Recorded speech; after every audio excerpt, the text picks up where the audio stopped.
the cliche. No.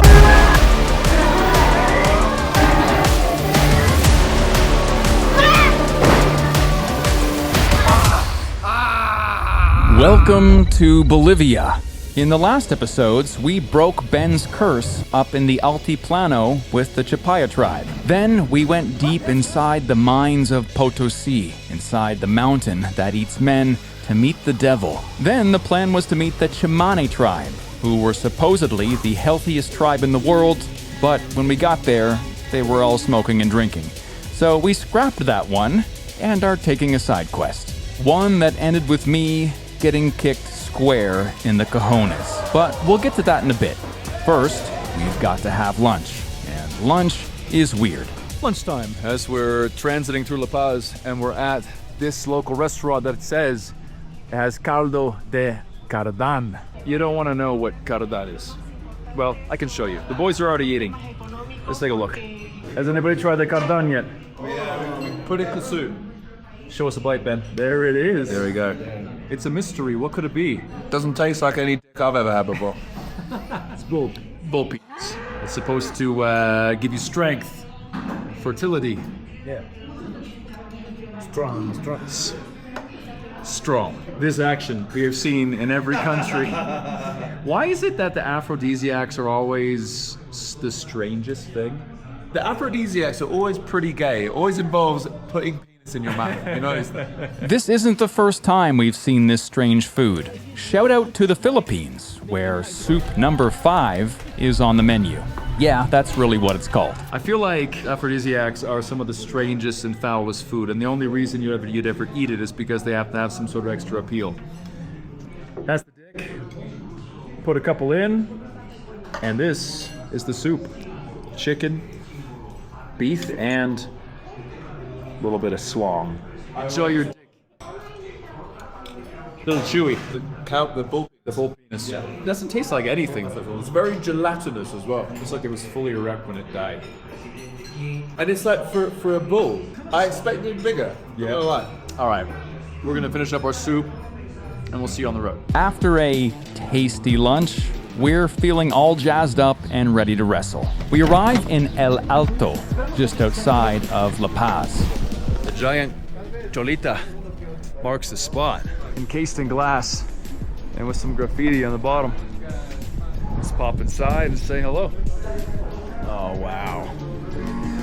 Hola. We meet the owner and his family, who is preparing for the fight later that night. Hi. Hola. I don't know what I expected, but this is pretty cozy.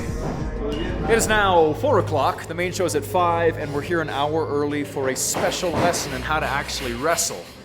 I only know a little bit of like 1-2 kind of stuff. Not exactly sure how this is gonna work. Also, I've never hit a woman before. That may change today. Don't exactly know how it works. Let's learn. I jump in the ring, not quite knowing what to expect. We have Silvina el Poderosa. La Poderosa. La Poderosa. Silvina the Strong. Sol y Luna. Moon and Sun. Sun and Moon and Maria. Like in Mexican wrestling, like lucha libre. There's guys with masks and guys without. Rudos are the ones with masks, and técnicos are the ones without. Ruda. Ruda. And tú, this.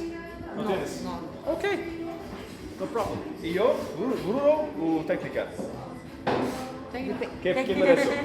Técnico, para eso es técnico. Okay, so I'm a Hay que technical. pegar. I look like a good guy. We'll find out. Let's talk a bit more about these women. They are Cholitas, indigenous Aymara women, wearing traditional skirts, shawls, and bowler hats. You see them all across Bolivia. For decades, Cholitas were pushed to the margins of society. Now, they step into the ring to take control of the spotlight. The wrestling is part sport and part theater. The characters are exaggerated, but the message isn't. It's meant to show the strength and independence of women. Most of them live normal lives. Then, in the evenings or on weekends, they become fighters. This is Bolivia, after all. One hell of a country. Let's go. Maria starts showing me basic rolls as a warm-up. Dude, I'm telling you, these rolls at altitude, already with a headache. Not making it better. Remember, we're at 4,150 meters above sea level. That's almost 14,000 feet, which makes any kind of exercise exhausting. Then we move on to some basic flips.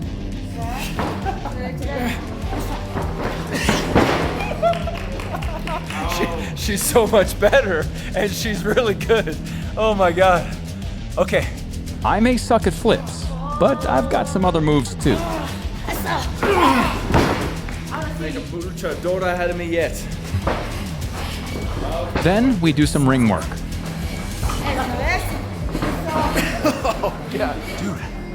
This is tough work.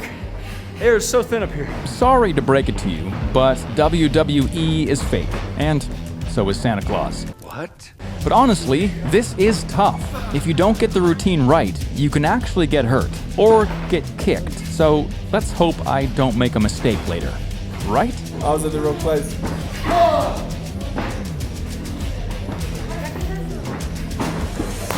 The hardest part is remembering whose turn it is to hit the ropes, whose turn it is to throw, and they're very particular about where your arm goes on the neck or the leg or the whatever, which is appropriate because flipping the wrong way, landing on your neck is not good. This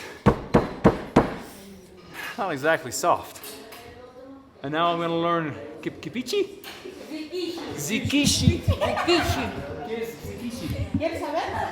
I don't know, I feel like she's a little bit too excited about Zikishi. That's an evil look on her face right there. The Ruda, like the bad guy. Okay, yeah? I never really watched WWE growing up. I was more of a Dragon Ball Z guy, so I didn't know who Rikishi is or what his signature move was. It started with some abuse. Then it was too late to turn back. Rikishi, dude, like, you know the wrestler Rikishi?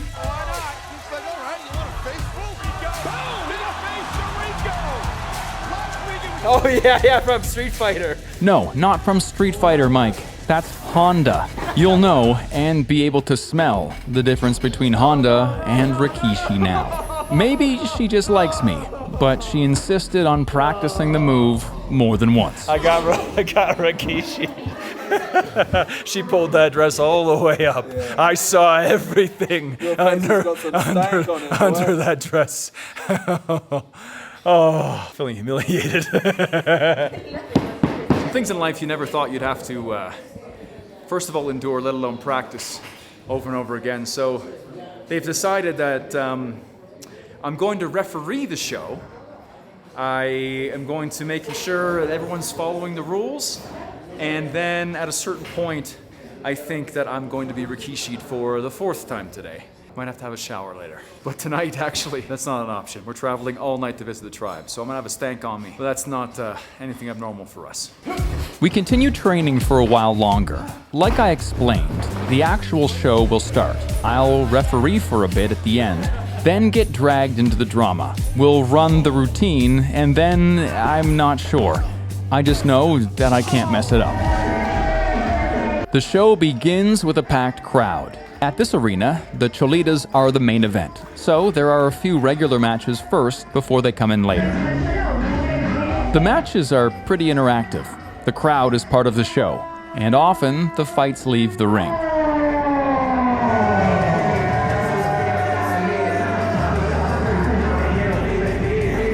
The wrestlers have a grand entrance from the top floor, then meet their rivals in the ring.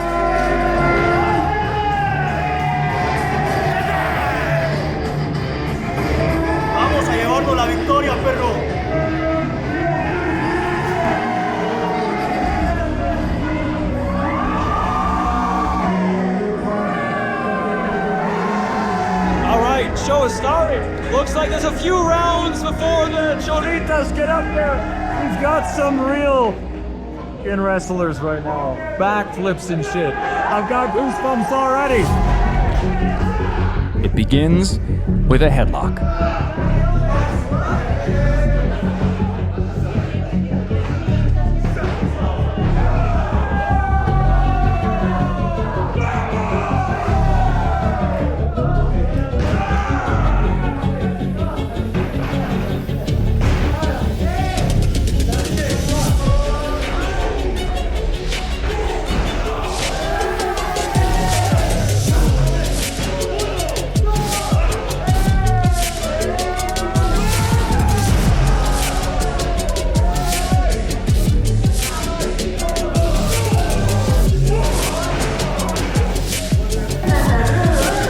love this shit, honestly. I don't care if it's a little bit fake. Teddy slap, ready? Oh! Oh my god. We're in the middle of nowhere right now, the outskirts of La Paz. We got a full arena, and we got 3 shows apparently. The guys, 1 round of ladies, and the final round of ladies, where I guess I'm the referee.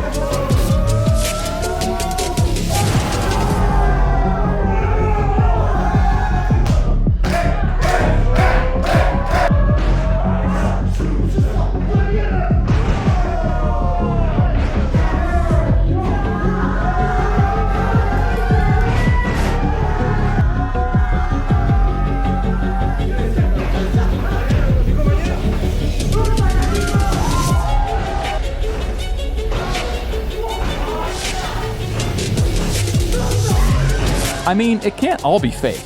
Some of the slaps and throws have got to hurt a little bit, especially on this hardwood.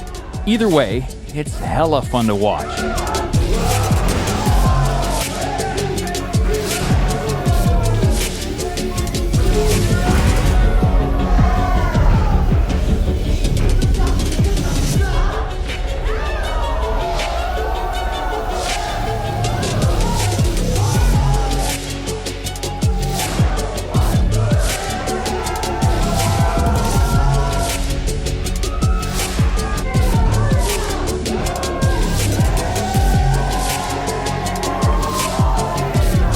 My man with the cool tricks and the white clothes wins, and it's well deserved. Then a brief intermission with a cultural dance. And now, it's Cholita time.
Now enter the ring. That's the last fight of the night. You seem fired up.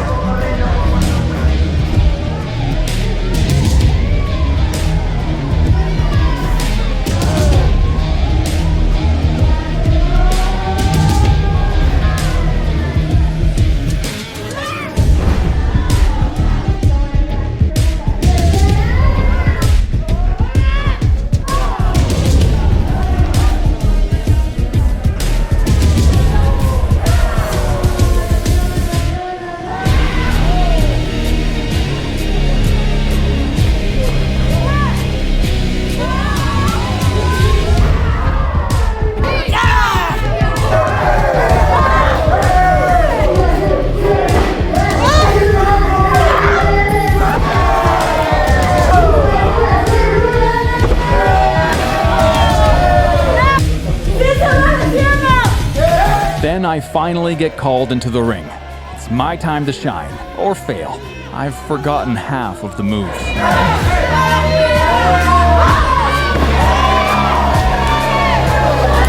So far, so good. I'm nailing it. Then I freeze. I forgot the next throw. So Maria improvises.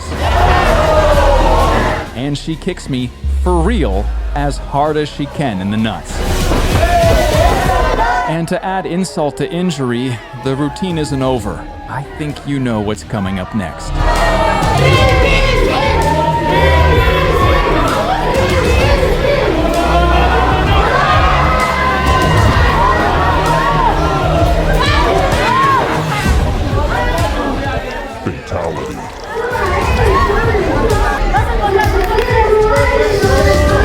But I've still got some work to do. Apparently, I am the referee.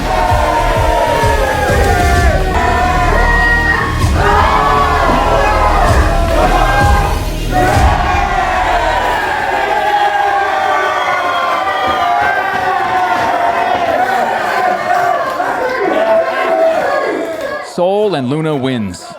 The other Cholitas and my testicles lose.